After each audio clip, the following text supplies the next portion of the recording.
Hi guys, welcome back to my channel. If you're new here, I'm Chelsea, and as you can tell by the title of the video, I'm going to talk to you about how I finally passed my driving test, give you some give you some useful hints and tips on how to get there.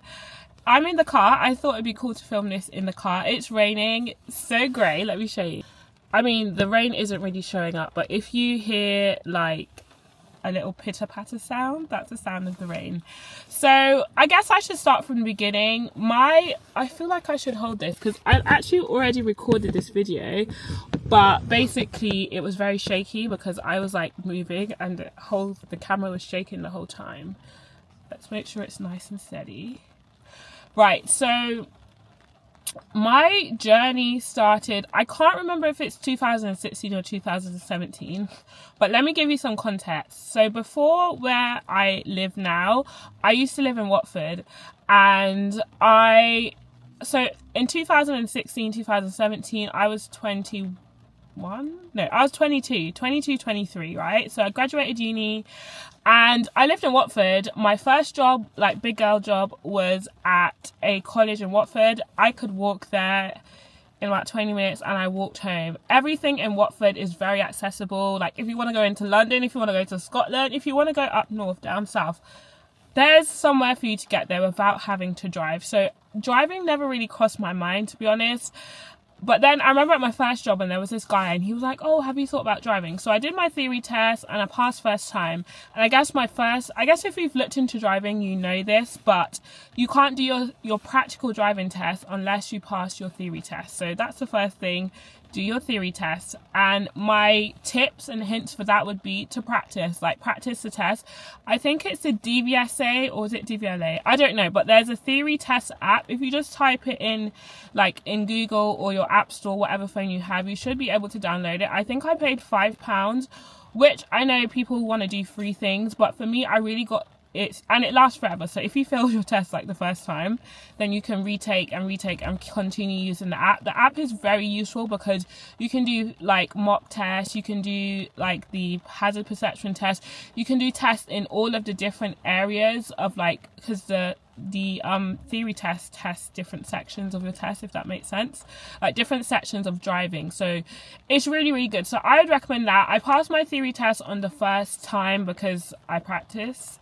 Like a lot of people say it's common sense, and yes, a lot of it is common sense, but there's some stuff that you won't know if you don't practice, like I don't know, a toucan crossing or puffin crossing, or just signs and stuff like that you wouldn't necessarily know.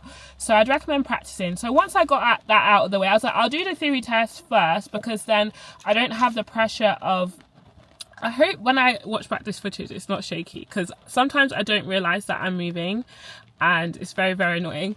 But anyway, so once I got that out of the way, I was like, okay, let me start finding a driving instructor. So I just looked, and my first mistake, and I want to like advise you, if you know someone who's passed their test, ask them for recommendations. I think that was my first mistake. I actually didn't have anyone to ask for. I mean, when I think in my life who was present at the time, no, I didn't really have anyone to ask for recommendations. So if you do have someone in your life who's passed their test, or maybe ask a friend of a friend, someone, because I just typed it in on the internet and it came up with Red Driving School. I went with them, and my instructor, I would say he is instrumental in why I failed my first 3 tests, and I'm going to move on to why next. So found him on the internet, did our first couple of lessons, and I kid you not, okay, this is going to sound really ridiculous and really stupid and naive of me, but I was 22 and I didn't know. We did the same route every single time. He picked me up at my house in Watford, we drive to Pinner, the same routes every single there was not much difference. I know when you're driving around an area, like, it's going to be the same, but I just feel like we spent a year basically driving the same route, right? And then on my driving test, obviously they're not going to take you on a route, like they have many different routes and plans. I don't know why he hadn't researched like all the different test routes, because the instructor that I passed with, he had all the test routes where I live, like all the possibilities, because he sat in on some tests, or he would ask people like where they went on their test. So that was really helpful in the sense that he would get you to go all these different routes because he knew they were on the test. Whereas the instructor that I was with for that long, like, we drove the same routes every single time. And while some people are like, oh, why does that like matter? It matters because when you're on the test, you're obviously your anxiety goes up by a little bit because you're in a test situation.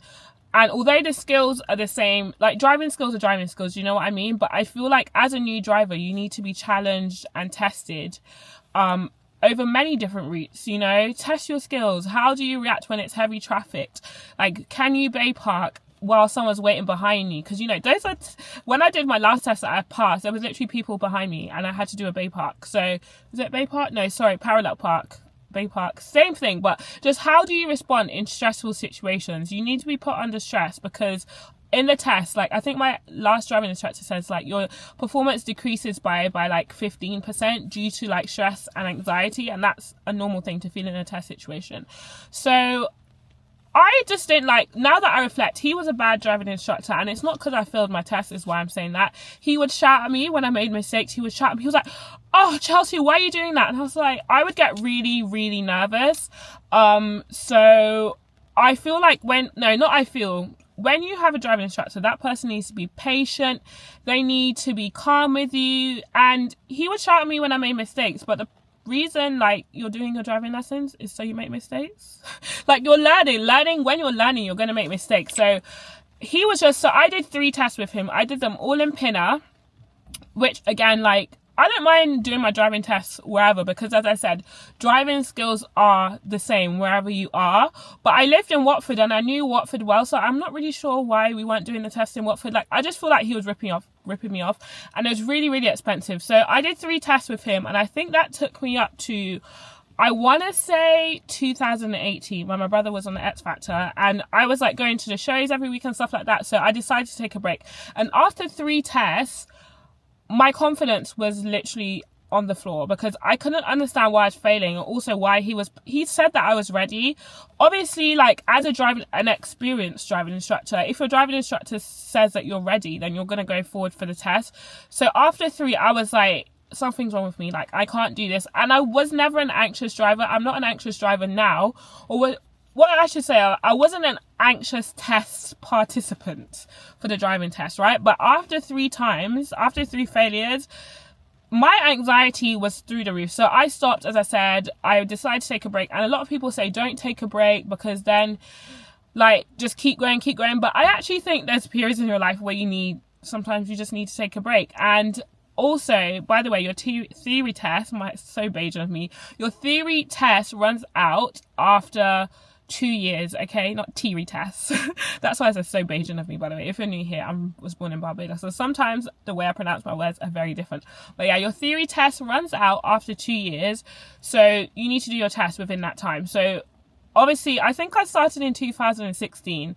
So by 2018, I think after I failed 3 times, my theory test eventually ran out. And I was like, yeah, I'm going to take a break. Then in 2019, I got married and I moved to somewhere else.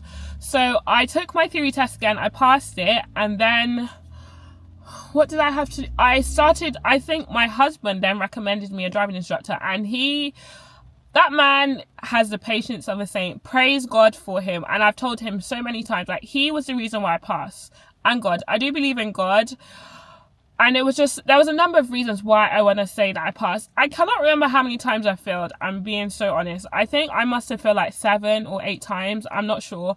And I remember when I was in like the depths of continually failing my tests, like, I felt so much shame attached to that. And I would look on the internet for videos of people who had like failed their tests multiple times.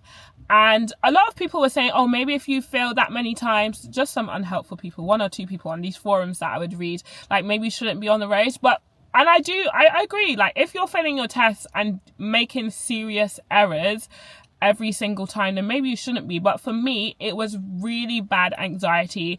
And I'm not an anxious person. Like, in regular everyday life, I wouldn't say like anxiety, like I live with daily anxiety. So I just couldn't understand why in this situation that I just was so anxious. And when I say anxious, on the day of the test, I could not like wear like anything that was fully covering my body, even though on the test I did wear like a tracksuit. I had to wear shorts, vests, because I would be sweating so much. You know, anxiety raises your heart rate and you're sweating and sweating. I've got work. Hold on. Let me see what time it is. Oh, okay. I've got time. Yeah, I'd be sweating so much. So I was just so nervous. And so in 2019, did my theory test again. Then I started lessons with that driving instructor who was amazing. And then I took my test. I think I took my test, I can't remember when, because I moved to the new place that I'm living at the back end of 2019. So I think I started out with him and then COVID hit. And then we were still allowed to do driving lessons. I remember I was doing driving lessons in COVID. I then also got pregnant. So I continued. And then I took my test. I stopped because I was like heavily pregnant and I just couldn't be bothered to continue. And then I knew that I'd have to retake my theory test again. But I knew the theory test wasn't an issue. So I retook my theory test. And I think a couple of weeks after my daughter was born, which was such a terrible idea, I took my test. I failed. I was so exhausted and sleepy. Like I couldn't remember how to put the car in first gear. And this is something that, like, one of the first things you learn. Like, I thought the car was in first, it was in third. I stalled at a mini roundabout. I was just such an anxious and tired mess. And in COVID, basically, if you fail, they basically stop the test center and take you back to the test center, which I mean is fine. I feel like it's humiliating if you fail at the beginning and you're driving around for the whole thing and you know that you've made a mistake, like an anxious mess. So I didn't mind that. So I think that was my 4th time. Then I failed again a 5th time. I can't remember why I failed the 5th time. Then it was just failing and failing and failing and failing. And the more I failed, as I said, the more my self-esteem went down. I just felt like a failure because I was failing all the time. And I remember like recommending my friends, like some driving instructors, they passed first time. My brother's partner was failing she passed her test first time. And I just remember, like, I stopped telling people. So the next tip I'm going to give is don't tell people when you have your test, because obviously they're going to be waiting for you to feedback. So when I took the test that I took last time, the only person that knew was my husband and my driving instructor. So much to the fact when I called my mum, I was like, I have a surprise. And she thought I was pregnant because she wants more grandchildren. I was like, no, I passed my test. I'm not pregnant. So don't tell people. That is my next hint. I mean, you can, but I think a lot of people say like they find it extra pressure because then you have to report back. And I think that feeds into that shame cycle of like, oh, maybe I'm disappointed these people again, or I have to say again. And I just feel like that's not really useful. Like it doesn't really do anything. You know, maybe you want support. If you want support from someone, yes, you can tell them. But for me, I was like, no one can support me on this journey other than me, my driving instructor, and my husband sat in the car on the day of my test. Because the next tip I'm going to say is if you can have your own car to drive in outside of driving lessons, unless you're able to do multiple driving lessons a week, then you should use your own car. And the reason I say that is because obviously usually people have 1 to 2 driving lessons a week. Driving lessons are expensive, and for me it was that I could afford to do it, but it was just annoying for me because I was like, I know how to drive, I know what I'm doing. It's just a test situation it's just like I just can't do it. Like I just felt like the anxiety was just too much. So I decided that I would do the test in our car, which a lot of people would not recommend because we have quite a big car, whereas my driving instructor's car was much smaller, so easier to park, easier to maneuver, definitely easier to park. This car is, I mean, I'm learning now, but yeah, this car is not easy to park. So if you have your own car, I would say continue lessons with your driving instructor, but then in the week or whenever, when you can get out in your own car to practice, then do that, because that's what I did. Leading up to my test, I was out every day driving, doing maneuvers, practicing. I know it sounds cliche, but practice. Practice doesn't make perfect, but it makes you more improved. It makes you more confident. And I practice the things that I found really challenging or like that I feel that would make me anxious. So parallel park, bay park. I could drive fine. It was the maneuvers that I was really worried about. And I'll tell you more about my test. So I failed like 3 or 4 more times, and it was all for different reasons, but mainly because I was so anxious. On the day of my test, I was literally shaking. Like I was shaking, but I managed somehow to control my nerves, and that's the next step. Nerves and like feeling anxious is normal, and I know there's so much from my athletics days. It is normal to feel anxious and nervous about something that you want to perform well and do good at. However, you have to channel those nerves and that anxiety in the right direction in order for it to create a positive performance outcome. If you let it get the better of you, then it's going to affect your performance in a negative way. So I basically decided, I was like, I wanted to give up, I'm not gonna lie, because I just felt like, what's the point? I don't actually need this. I now live in a more rural location. There's buses and stuff like that, and I don't really use the buses. I could walk to and from work. Like, it wasn't really a big deal. So for me, I was like, do you know what? I'm just so over this. I don't want to do it anymore. Like, I keep failing. But my husband was like, don't give up. My mum said not to give up. And something in me just wanted to do it. I knew I could do it and I wanted to do it. So I kept like going back, like time after time, after failing and failing and failing, I decided to go back, and eventually I did pass. So I'll talk you through what helped me on the day of my test. So as I said, I practiced in my own car. I booked a test. I mean, I didn't go for a quiet time. I went for like 9 o'clock or something like that, which people may say is busy, but I was like, look, I'm going for the time that is there and that's available. I'm not going to go for, because you can be like, I'll go for a quiet time, then an accident happens or whatever happens. And also when you're driving in reality, like, you're going to have to drive in quiet and busy times. If you do have your test when it's busy, sometimes they shorten the test just because obviously you're just going to be stuck in traffic and you're not going to be able to do any maneuvers and they're not going to be able to see your skills. But yeah, choose a time. It's all about psychology for this one. I think you choose a time that you think is going to work best for you. For me, I just came to the conclusion that I'd have to do it anyway. So, but if that's your thinking is, I'm going to choose such and such time because I think that's going to work best for me, do what's best for you. Psychology is very important when it comes to test situation, any test in general. The next thing that worked for me on my test is I brought my husband in the back. So on my last test, which I failed, and I did in my driving instructor's car, I actually had him in the back of my car. I remember the last test, actually, I failed because I was on a dual carriageway and there was like it was just stupid. Like, so, you know, when you reflect on a test, you're like, how could you fail me for that? But I remember, so my driving instructor was in the back of the car. For the next one, I was like, I'm doing it in our car, and I wanted my husband to be there just as like an extra comfort, someone to comfort me. He couldn't say or do anything, but it just, in me, it gave me a bit of peace. So if you can, if you feel comfortable, bring your driving instructor or someone who you think you can really trust, and they will help to make you feel a bit more comfortable and safe. The next thing I would say that helped me pass my test is to just accept that this is something I find hard. I think for me, I felt really like I beat myself up a lot because I was like, why am I finding this so hard? Am I a failure?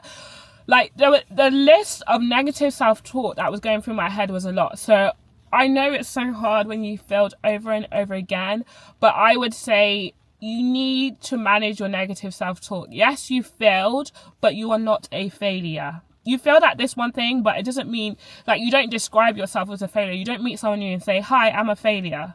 You know, you failed at that one thing, but you're not a failure. So change your negative self-talk. It is so hard because, like, there was times where I'd be like trying to talk myself into positivity, but in the back of my mind, my mind's reminding me, you already failed, sis. You failed 6, 7 times. So rearrange those thoughts. It's really hard, I acknowledge that, but you have to try your hardest to do that. The next and last thing I would say is, think about all the freedom you're going to have when you're driving. And I know that when you're in the pits of failing loads and loads of times, it's really hard. And even for me, I was like, I don't really care. It doesn't really matter. But now I'm in the car, like, I've got work. It's raining.